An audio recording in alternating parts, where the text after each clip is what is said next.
میں ایک آپ کو چھوٹا سا اپنا ذاتی واقعہ بتاتا ہوں جس کی وجہ سے میں اس کی طرف آپ کو متوجہ کر رہا ہوں۔ ہمارے والد صاحب کے ایک دوست تھے زمیندار ہمارے علاقے کے مار فاضل سرگان۔ میں نیا رائمنڈ سے پڑھ کے گیا تو ہمارے علاقے کے ایک زمیندار تھے، کہنے لگے چلو آپ تیرے ابے کا دوست ہے اس کو دعوت دے کے ہیں۔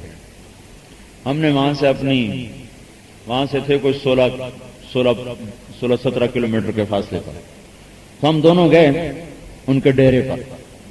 تو اس وقت وہ اپنے ڈیرے میں کھڑے تھے اور بچھیرا، گھوڑے کا بچہ بچھیرا برآمدے میں کھڑا تھا۔ ایک نوکر کے ہاتھ میں بڑا پیالہ تھا، وہ اس میں سے پیڑے بنا کے اپنے بچھیرے کو خود کھلا رہے تھے، وہ گھوڑے کو کھلا رہے تھے۔ جب ہم پہنچے تو یہ منظر تھا، انہوں نے ہمیں دیکھا، آ گئے، چارپائیاں بچھ گئیں، ہم بیٹھ گئے۔ تو وہ جو ہمارے ساتھی تھے راجہ میر سلطان مرحوم، انہوں نے مجھ سے کہا مول صاحب آپ بات کریں۔ میں نے بات شروع کی تو وہ ایسے ہو کے بیٹھ گئے، وہ مجھے دیکھ بھی نہیں رہا۔ تو یہ اس کا شریفانہ معذرت کا انداز تھا کہ مولوی صاحب بس کرو، ہیں یہ تھا۔ اب وہ منہ سے تو کہہ نہیں سکتا کہ میرے والد اور ان کا بڑا تعلق ہے، لہذا اب وہ ایک زمیندارہ روایت کے مطابق مجھے انکار بھی نہیں کر سکتا اور سننا بھی نہیں چاہتا، لہذا اس نے نقش بندی مراقبہ کر سر ہی نہیں اٹھانا۔ اب مراقبے والے سے کون بات کرے، نہیں؟ تو لہذا میں نے کہا بھائی یہ تو میری سنتا ہی نہیں، میں چپ ہو گیا۔ اب اس پر قرآن حدیث تو بے اثر ہو گیا۔ میں نے قرآن سنایا، حدیث سنائی، آخرت سنائی، سر سے گزر گئی، لیکن اب چھوڑنا تو نہیں، لینا تو ہے، اب کیا کریں؟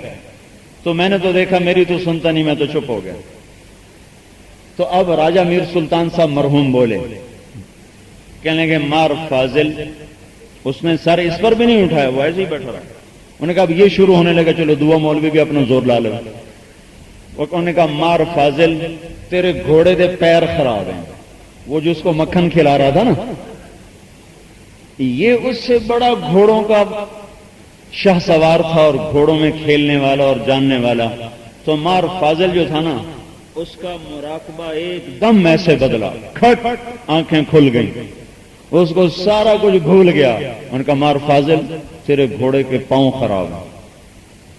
تو اس نے اس کو ایسے دیکھا، اتنی بڑی داڑھی سفید، وہ یہ گھوڑے کو کیسے جانتا ہے؟ اور اس نے ان کی غلطی، اس کی بیماری پکڑی اس کی ایک نظر میں۔ پھر نے کہا اس کی دم بھی چھوٹی ہے، اس کی گردن میں یہ نقص ہے، اس کے پٹھے میں یہ نقص ہے۔ وہ مار فاضل تو ایسے ہو گئے، آنکھیں پھٹی ہوئی دیکھ رہا تھا۔ میں نے اس شخص کا مذاق اڑایا تھا، اس دیکھو یہ ہوتا ہے بوڑھا پہلوان، وہ کیسے داؤ پہ لا کے مارتا ہے۔ اور مجھے پتا تھا کہ اس کو لانا تو اس نے ادھر ہی ہے، لیکن میں یہ سوچ رہا تھا کہ اس کو کہتے ہیں حکمت، ادع الی سبیل ربک بالحکمہ، اللہ کی طرف بلاؤ حکمت کے ساتھ۔ ہم کیا کرتے ہیں، تقریر یاد کر لیتے ہیں، وہ مجمع کو سنا دیتے ہیں، چاہے ان کی ضرورت ہو یا نہ ہو۔ ان کے سر میں درد اور ہم ان کو پیٹ درد کی دوا کھلا رہے ہیں۔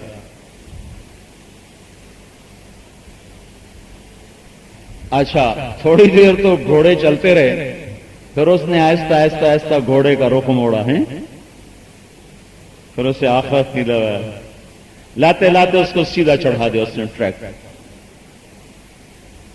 پھر وہ ہمیں اٹھنے نہیں دے رہا۔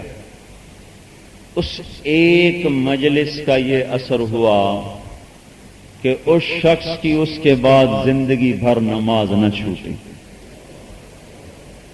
تبلیغ میں وقت نہیں لگ سکا اس کا، لیکن نماز آگے، یہ بھی تو بہت بڑی کامیابی ہو گئی۔ چند سال کے بعد میری ملاقات ہوئی تو اتنا بڑا محراب اس کے ماتھے پہ بن چکا تھا، اور جہاں گھوڑا کھڑا تھا نا وہاں مصلی بچھا ہوا تھا۔ یہ حکمت و بصیرت